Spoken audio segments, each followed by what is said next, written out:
최근 미국에서 많은 산불이 발생하게 되었습니다. 캘리포니아주는 피할 수 없는 산불을 매년마다 경험하며 살아가는 기후 이상 가운데 놓이게 되었습니다. 미국은 이제 계획적 화재라고 하는 새로운 방식을 들고 나왔습니다.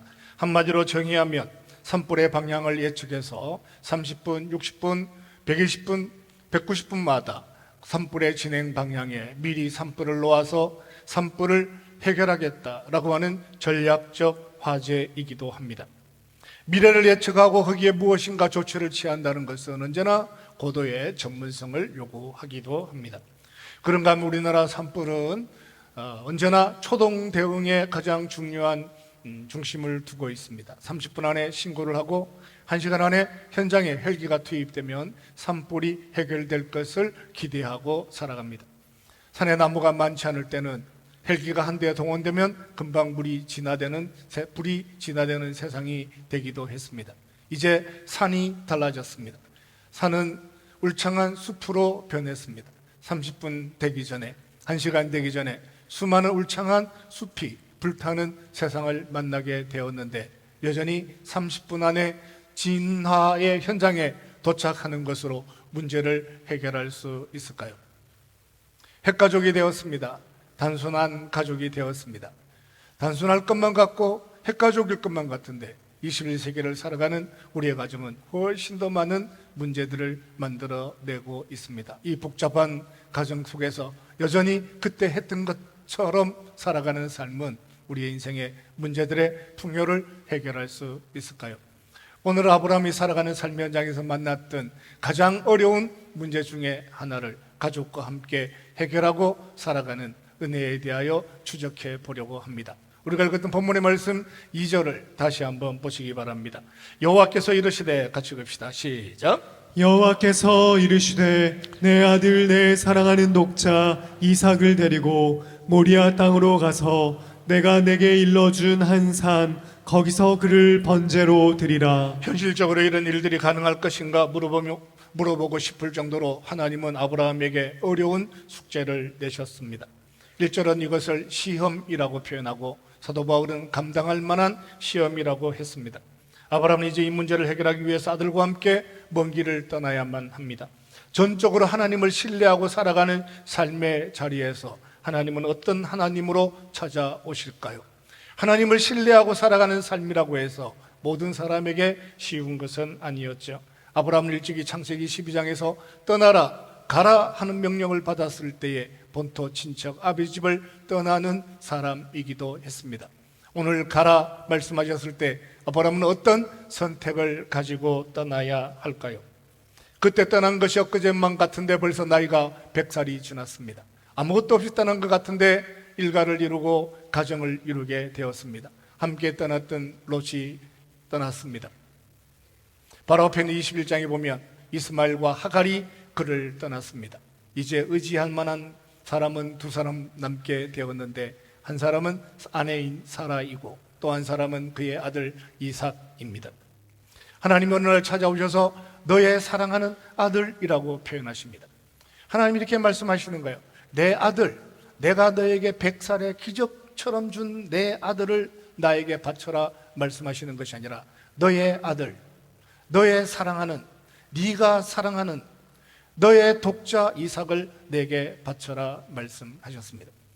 그 아들은 기적처럼 내가 주었으니 나의 아들이고 나의 사랑하는 아들이고 나의 유일한 독자다 말씀하시는 것이 아니라 아브라함 마음속에 네가 사랑하는 너 유일한 독자처럼 여기는 이삭을 하나님께 바쳐라 말씀하셨습니다. 이스마엘을 향하여 한 번도 사랑한다, 사랑하는 아들이라 표현해 본 적이 없습니다. 그가 얼마나 하나님을 사랑하고 살았는지, 그리고 그 하나님의 사랑 때문에 이삭을 얼마나 소중하게 여기고 살아가는지 하나님이 다 아신다라고 표현하는 것처럼 3번에 걸쳐서 너의 아들이 맞다, 네가 사랑하는 아들이 맞고 너의 독자가 맞는데 너의 사랑하는 그 아들을 번제로 드려라 말씀하셨습니다.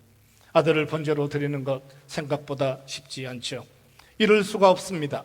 이룰 수 없다라고 하는 것이 아브라함의 믿음이기도 합니다. 이룰 수 없는데 이렇게 말씀하셨을 때 믿음의 사람이 유일하게 반응하고 살아갈 수 있는 것은 하나님을 전적으로 신뢰하고 살아가는 길이죠. 그렇게 되면 안 되는 일인데 그런 일들이 벌어졌습니다. 그는 하나님을 신뢰하고 살아야만 합니다. 이런 일이 벌어지면 안 된다라고 표현해 보지만 현장에서 그런 일이 막상 생겨났습니다. 그는 하나님을 전적으로 신뢰하고 살아야만 합니다. 유일한 대답은 모리아산이라고 하는 것입니다. 왜 하나님은 여기서 번제로 드리라 말씀하지 아니하시고 모리아산에서 번제로 드려라 말씀하셨을까요? 일찍이 모리아산을 가본 적이 없습니다. 아브라함은 또 믿음의 결단으로 상 주시는 일을 바라보면서 떠나야 하는 삶의 자리에 부르심을 받았습니다. 하나님은 아브라함에게 찾아오실 때마다 언제나 믿음을 요구하셨죠. 창세기 12장 1절에 보면 내가 내게 보여줄 땅으로 가라 말씀하시고 오늘 22장 2절에서는 내가 내게 일러준 한 산으로 가라 말씀하셨습니다. 하나님 우리에게 찾아오셔서 무엇인가를 말씀하셨는데 지난번과 비슷한 환경과 조건 안에 있습니다. 가라 말씀하시고 어딘지 모르지만 한 번도 가보지 않은 삶의 자리인데 하나님께서 떠나라 말씀하시고 가라 말씀하시고 거기서 번제를 드려라 말씀하시고 너의 보이지 않는 미래에 대하여 전적으로 하나님을 신뢰하라 하는 자리에 부르심을 받았을 때 아브라함은 믿음으로 결단합니다. 일단은 거기를 떠나는 동안 3일의 시간을 얻었다라고 하는 것이 큰 다행이었습니다. 내일 아침에 당장 이삭을 드려라 라고 표현한다면 그날 밤 잠 못 이루는 미처 무엇인가를 결정하고 선택하기에 너무 어려운 밤이 될 수도 있겠죠. 하나님께서 말씀하시기를 모리아산까지 가라 말씀하셨는데 며칠 정도의 여유가 생겼다, 생각할 만한 시간이 생겼다. 아들과 함께 그 길을 걷는 동안 하나님이 원하시는 또 다른 음성에 대하여 기대할 만한 시간을 가졌다라고 하는 것은 그들의 또 다른 위로이기도 했습니다. 사라를 해결하는 것이 어려웠죠. 눈앞에 사라가 있습니다. 내일 아침에 당장 마당에서 이삭을 번제로 드린다라고 표현했을 때 함께 인생을 동반하고 살아온 대체로 건강하고 행복하게 살았던 그 부부의 삶 속에서 이삭을 하나님께 번제로 드린다라고 하는 것은 정말 쉽지 않은 일이었죠. 부부로 살아가는 동안 그 아들은 아브라함의 아들이기도 하지만 사라의 아들이기도 했죠. 사라에게 아브라함은 어떻게 설명을 해야 할까요? 아버지는 아들에게 그것을 어떻게 설명하고 하나님의 은혜를 구하며 살아야 할까요? 자기 집 마당은 어떤 모양으로든지 어려운 것처럼 보여지기도 했습니다. 하나님께서 아들을 주신다라고 말했을 때 사라가 웃었습니다. 웃었다라고 하는 그 웃음의 의미를 따라 그의 아들의 이름을 이삭이라고 붙여주셨는데 아브라함과 사라가 살아가는 동안 이삭은 언제나 그들에게 웃음이기도 했습니다. 하나님께서 모리아 산으로 가라 하는 것에 비밀이 있었습니다. 거기는 어떤 산인지 알지 못하지만 그 산은 하나님이 지시하여 지명한 곳이었습니다.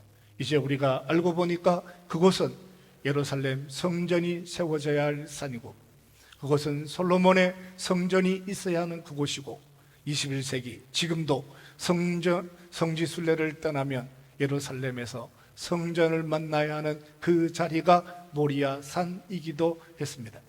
우리는 결과를 알고 있으니까 하나님께서 번제를 드려라 말씀하시고 또 다른 양을 준비하시고 거기서 드렸던 제사의 시간들을 통하여 예루살렘을 만드시고 성전을 만들어 가신다라고 하는 것 우리는 답을 알고 본문을 바라보고 있기도 하지만 그 답을 알지 못하는 아브라함은 떠나는 삶의 자리에서 오직 믿음으로 하나님의 은혜만을 사모하고 살아야만 했습니다.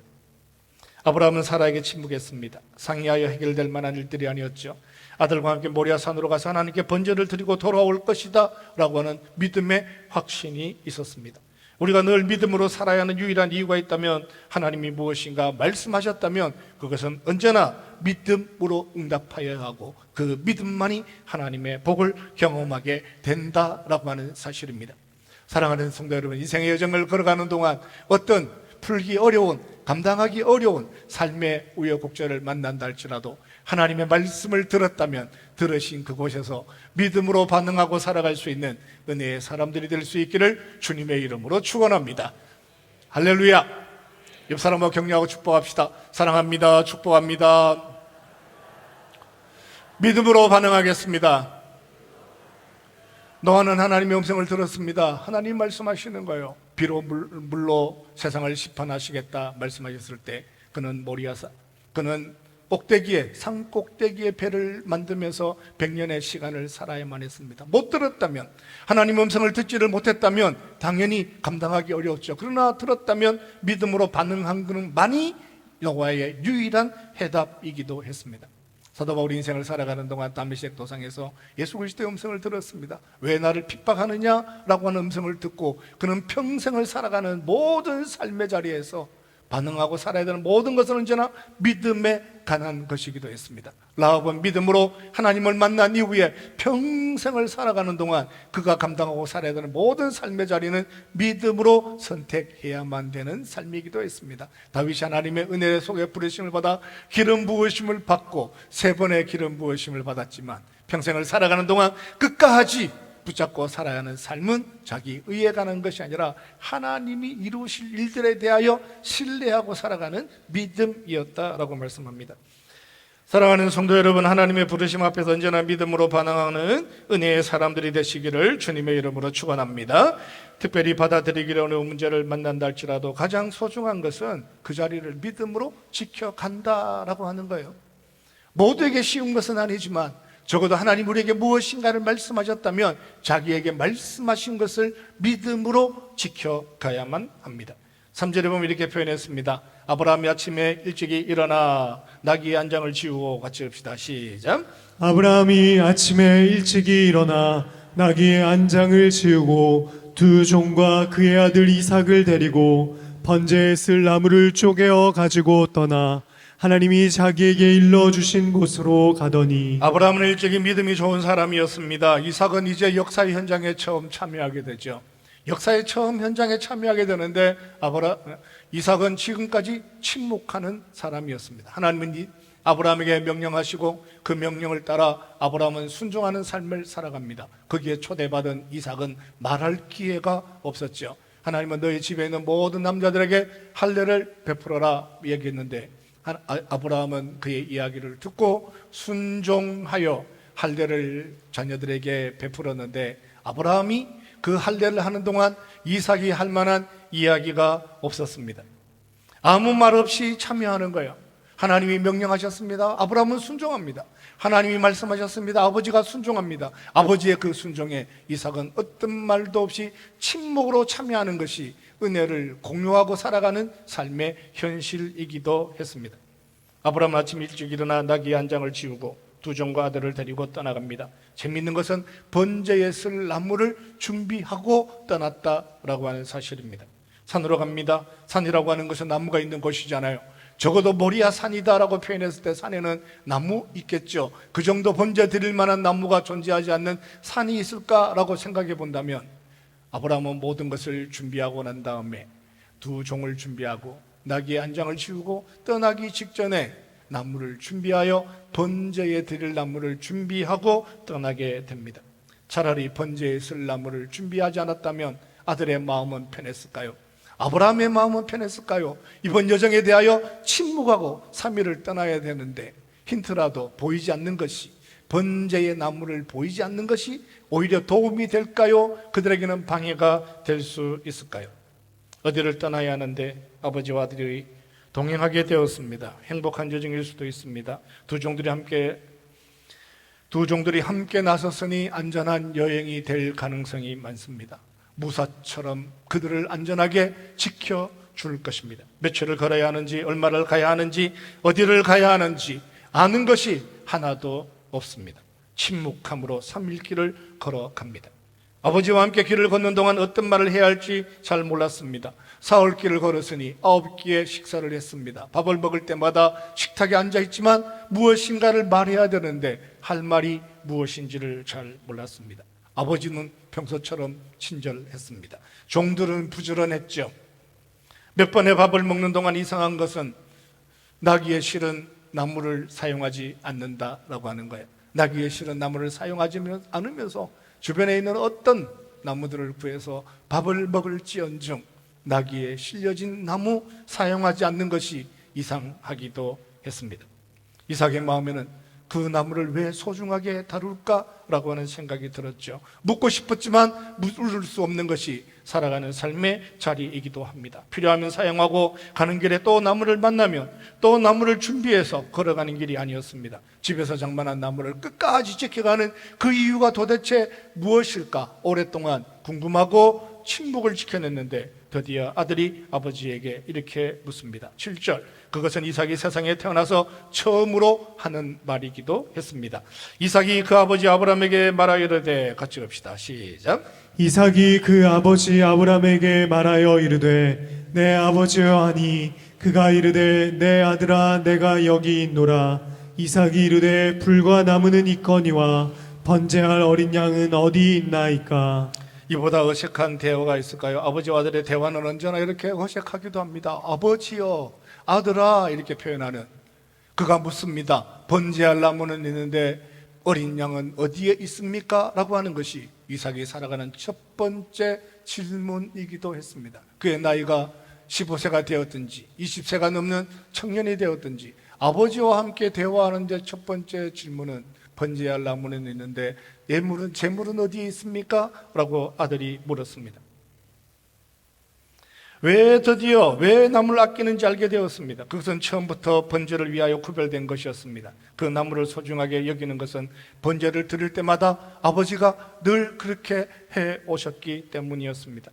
길을 가다가 밥을 먹을 때는 또 다른 나무를 가진다 할지라도 그 나무 소중하게 여기는 것은 아브라함을 옆에서 오랫동안 지켜보며 살았던 아들의 삶의 흔적이기도 했습니다. 여기서 감사한 것은 아버지와 아들이 번제를 드리는 것이 이번이 처음이 아니었다라고 하는 거예요. 이번에 처음으로 번제를 드리러 가는 것이 아니라 아버지와 아들은 여러 번 번제를 드렸습니다. 나무를 준비하고 나귀에 싣고 종들과 함께 올라가서 번제하는 시간들을 반복하고 살았는데 아들은 드디어 왜 오늘 이번 여정에는 드릴 재물이 없을까라고 하는 의문을 가지고 아버지에게 질문합니다. 전에 이미 아브라함이 번제를 드릴 때에 늘 옆에 있었던 그 나무는 있는데 불은 준비가 되었는데 이번에는 왜 그것이 없을까요? 살아오는 동안 아버지가 예배할 때 옆자리를 지켰습니다. 아버지가 기도할 때 옆자리를 지켰습니다. 아버지가 인생의 고민을 가지고 무엇인가 해결하기 위하여 전전긍긍하시면서 자전거를 타고 몰래 새벽 기도를 가실 때 옆에 따라 나서는 발걸음도 있었습니다. 엄마가 오랫동안 기도하실 때 옆에 가만히 있었지만 차마 그 아이에게 설명할 수 없는, 아들에게 설명할 수 없는, 딸에게 다 모든 것을 이해할 수 없는, 다 이야기할 수 없는 그 아버지는 침묵하면서도 하나님을 예배하고 하나님을 기대하고 하나님 앞에 기도하고 하나님의 은혜를 구하며 살아가는 그 삶의 자리를 지켜가면서도 아들에게는 말할 수 없는 시간들이 우리에게는 있죠. 인생을 살다가 보면 원치 않는 고난을 경험할 때도 있습니다. 수치스러운 삶을 당황할 때도 있습니다. 원치 않는 조롱을 받을 때도 있습니다. 그럴 때마다 아이에게 설명할 수 없는 삶의 현장에 선 아버지는 하나님을 예배하고 살아가지만 그 모든 것을 아들에게 설명하는 것이 어려웠죠. 그렇잖아요. 우리가 인생을 살면서 눈물 날 때도 있고 절박할 때도 있고 위기를 만날 때도 있고 회사를 그만둬야 될 때도 있고 회사를 뛰쳐나와야 될 때도 있고 회사에서 쫓겨나야 할 때도 있는데 그럴 때마다 아들에게 그 모든 것을 설명하기 어려운 것은 아버지로 평생을 살아가는 아버지의 삶의 무게이기도 합니다. 그렇지만 이삭이 가졌던 삶의 행복은 그럴 때마다 하나님 앞에 기도하는, 그럴 때마다 하나님 앞에 예배하는, 그럴 때마다 모든 것을 설명하지는 않지만 그 하나님을 첫 번째 우선순위에 두고 기도하고 예배하고 눈물을 흘려 하나님을 찬양하고 살아가는 아버지의 삶을 지켜보았다라고 하는 것. 나귀의 나무를 심을 때마다 그 나무는 언제나 번제하는 나무였다는 걸 알았던 것만 하더라도 이삭이 가지는 삶의 은혜는 축복이기도 했습니다. 사랑하는 성도 여러분, 내일 아침에 특별 새벽기도에 시간 아침에 여러분 옆에 앉아있는 사랑하는 아들, 사랑하는 딸들을 통해서 그들에게 모든 것을 설명하지 않는다 할지라도 전적으로 하나님을 신뢰하고 살아가는 믿음의 삶의 여정이 여러분의 자녀들에게 또 다른 은혜와 축복이 될 수 있기를 주님의 이름으로 축원합니다. 할렐루야! 그렇지 않겠어요? 인생을 살았는데 어떻게 모든 걸 다 설명을 해요? 설명하지 않는데 아버지는 눈물을 흘려 하나님의 은혜를 사모합니다. 그것이 그 아들에 관한 거예요. 그것이 그 아들의 삶에 대한 거예요. 그 아들의 생명에 관한 거예요. 그 아들의 미래에 대한 거예요. 그러나 모든 것을 이해하기 어려운 그 자녀에게 설명할 수 있겠어요? 엄마는 인생을 살면서 고난의 시간을 삽니다. 내일 아침에 밥을 먹어야 되는데 쌀이 떨어졌습니다. 그 아이에게 설명할 수 있어요? 집안이 이렇게 되었단다. 하나님 우리에게 이렇게 말씀하셨단다. 그 모든 어려움과 염려를 설명할 수 없는 어머니는 딸을 옆에 앉혀놓고 밤이 맞도록 주 안에 있는 나에게 딴 것이 있으랴 노래하고 찬양하고 하나님의 은혜를 사모하고 살아가는 거예요. 아브라함의 여정도 그런 여정 아니겠어요? 자기가 이 모든 것들을 어떻게 설명하면, 지혜롭게 설명하면 아들이 이해할 수 있겠어요? 우리 인생의 비밀을 자녀에게 어떻게 설명하면 그 자녀가 이해를 하겠어요? 세대 간의 갈등을 어떻게 설명할 수 있겠어요? 지나가 버린 가치의 또 다른 갈등을, 그 차이를 어떤 설명으로, 어떤 변명으로 이해할 수 있겠어요? 아브라함 그 길을 가는 동안 침묵하는 것으로, 하나님의 은혜를 사모하는 것으로 자기 삶을 지켰습니다. 그런데 오늘 재물이 없습니다. 어쩌면 진작에 묻고 싶었던 질문이었는지도 모릅니다. 아들은 아버지와 함께 걸어가는 동안 침묵했습니다. 알고 싶었지만, 알고 싶은 것도 있지만, 물어보고 싶은 것도 있지만, 따지고 싶은 것도 있지만, 아버지의 침묵 앞에 함께 하나님이 이루실 일들에 대하여 동행하는, 묵묵히 침묵하는 아들이 있다라고 하는 것이 아브라함에게는 축복이기도 했습니다. 이삭은 아버지 아브라함이 하는 모든 일에 신뢰하는 아들이었습니다. 아버지는 아들을 신뢰하고 아들은 아버지가 하는 일들을 신뢰하고 살아가는 삶을 살아갑니다. 사랑하는 성도 여러분, 아버지와 아들로 부르심을 받은 사랑하는 아버지 여러분, 그리고 아버지 아들로 부르심을 받은 우리 형제 여러분, 아버지와 아들과 함께 걸어가는 길에서 서로 하는 모든 일에 신뢰하고 하나님의 은혜와 축복을 경험하고 살아가는 믿음의 아버지, 믿음의 아들 되시기를 주님의 이름으로 축원합니다. 묻고 싶지만 침묵하고 기다리고 살아야 되는 삶도 우리 안에 있는 거예요. 설명하고 싶지만 다 설명할 수 없는 삶의 고통도 우리 안에 있는 거예요. 그럼에도 불구하고 묵묵히 그 옆자리를 지켜주는 것, 그 3일 길을 동행하고 살아가는 것만 하더라도 하나님의 은혜였다라고 말씀합니다. 아브라함이 이렇게 대답합니다. 8절, 아브라함이 이르되 내 아들아, 아브라함이 이르되 8절 같이 읽읍시다. 시작. 아브라함이 이르되 내 아들아, 번제할 어린 양은 하나님이 자기를 위하여 친히 준비하시리라 하고 두 사람이 함께 나아가서, 아버지는 자기 아버지 하나님을 신뢰하는 사람이었습니다. 아버지 아브라함은 자기 아버지로서의 하나님을 신뢰하는 사람이었죠. 어색한 것처럼 들리는 고대의 아버지와 아들의 대화 속에서 아들에게 아버지는 가장 친절한 아버지로 다가가서, 이삭아, 너에게 아버지 내가 있는 것처럼 내 삶에도 내 아버지가 계시는데 그분은 전능하신 하나님이시다. 하나님이 자기를 위하여 친히 준비하실 것이다. 그것이 내 아버지 하나님이 우리에게 하실 일이다 라고 하는 것이 아브라함의 대답이기도 했습니다. 사흘길을 걸어오는 동안 아브라함의 마음은 늘 조마조마했죠. 이 일에 대하여 물으면 나는 과연 무엇이라고 대답할 수 있을까? 인생의 모든 비밀에 대하여 자녀들이 물으면 무엇이라고 대답할 수 있을까? 내 신앙의 비밀에 대해서도, 내 인생에 대한 약점에 대해서도, 내 인생의 꿈꾸는 어떤 일들에 대해서도 이 아이에게 어떻게 설명할 수 있을까라고 하는 것은 모든 아버지의 고민이기도 합니다. 아들이 재물은 어디 있느냐라고 물어보면 무엇이라고 대답하는 것이 가장 좋을까라고 하는 생각이었죠. 이런저런 고민을 해보지만 대답이 잘 생각나지 않았습니다. 이런저런 고민을 해보지만 대답이 잘 생각나지 않는 것이 아버지로 살아가는 삶의 고통이기도 합니다. 한편 돌아보면 3일 동안 아무것도 질문하지 않은 아들이 그렇게 고마울 수가 없습니다. 자기도 생각이 있을 것 같은데 한 번, 두 번 번제 드리러 올라가는 것도 아닌데, 그럴 때마다 번제물과 나물을 준비하는 것, 그때도 보고 지금도 보았는데 오늘 이 일에 대하여 질문하지 않는 아들이 그렇게 고마울 수가 없는 거예요. 마치 아버지의 마음을 이해나 하는 것처럼.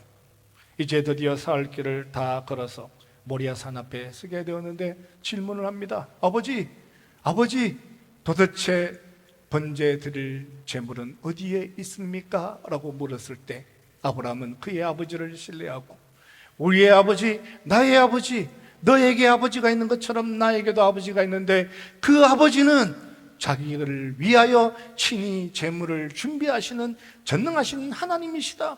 하나님은 지금까지 창세기 12장 본토와 친척과 아비 집을 떠나 내가 지시할 땅으로 가라 말씀하실 그때로부터 지금까지 단 한 번도 실망시킨 적이 없으신 하나님이시다라고 표현해 본다면 오늘 우리가 함께 예배하는 그 자리에 드릴 만한 번제물도 하나님이 준비하실 것이다 라고 하는 것이 아버지가 아들에게 설명하는 믿음의 방향이기도 했습니다. 사랑하는 성도 여러분, 인생의 여정을 걸어오는 동안 여러분과 함께 인생을 살아왔던 하나님의 은혜, 하나님 아버지 되심을 인하여 그가 선포하신 모든 은혜에 대하여 자녀들과 소통하고 살아가는 믿음의 사람들이 될 수 있기를 주님의 이름으로 축원합니다. 아버지, 우리의 아버지 그 하나님은 준비하시는 하나님이셨습니다. 내가 모든 것을 다 준비하지 못한다 할지라도, 내가 모든 것을 다 채워주지 못한다 할지라도, 내가 가진 모든 것으로 인생의 문제를 해결하지 못한다 할지라도 하나님은 언제나 기도하는 그곳에서 응답하시는 하나님이셨습니다. 보일 듯 보이지 않을 듯 확신에 찬 것처럼 느껴지기도 하지만 여전히 손에 잡히지 않는, 한 번도 살아보지 못한 인생의 여정을 걸어갈 때마다 하나님은 언제나 그 캄캄한 어두움의 세상에 찾아오셔서 한 줄기 빛이 되시고, 가장 무거운 인생의 짐을 지고 고통의 자리에 있을 때도 아버지의 어깨에 힘을 더하셨습니다. 그 문제를 해결하기 위해서 때로는 전쟁을 해야 될 때도 있었고, 때로는 용기 있게 하나님 앞에 나가야 할 때도 있었지만, 사랑하는 아들을 번제로 드리는 삶의 자리에서 가장 나약함으로 침묵하고 살았던 3일의 무거운 침묵의 대화는 끝이 나고, 아들과 함께 아브라함은 하나님이 준비하실 번제물이 있는 그 산을 향하여 함께 올라가고 있다라고 말씀합니다. 우리 인생의 아직도 다 해결되지 못한 문제들이 있습니다. 돌아보면 지금 해결해야 할 것도 있고 여전히 남아있는 삶의 고통도 있습니다. 그것이 무엇이든지 간에 이번 특별 새벽기도를 통하여 여러분이 그 자리에 앉으시고, 여러분이 앉아있는 그 자리에 아들도 함께 앉고, 여러분이 앉아있는 그 자리에 사랑하는 딸도 함께 앉아서, 사라도 앉고 아들도 앉고 딸도 함께 앉아서 하나님의 은혜 사모할 때마다 염려하고 무거운 짐처럼 침묵처럼 다가왔던 삶의 고민 속에서도 기적처럼 역사하시는 하나님을 경험하고 살아가는 한 주간이 될 수 있기를 주님의 이름으로 축원합니다.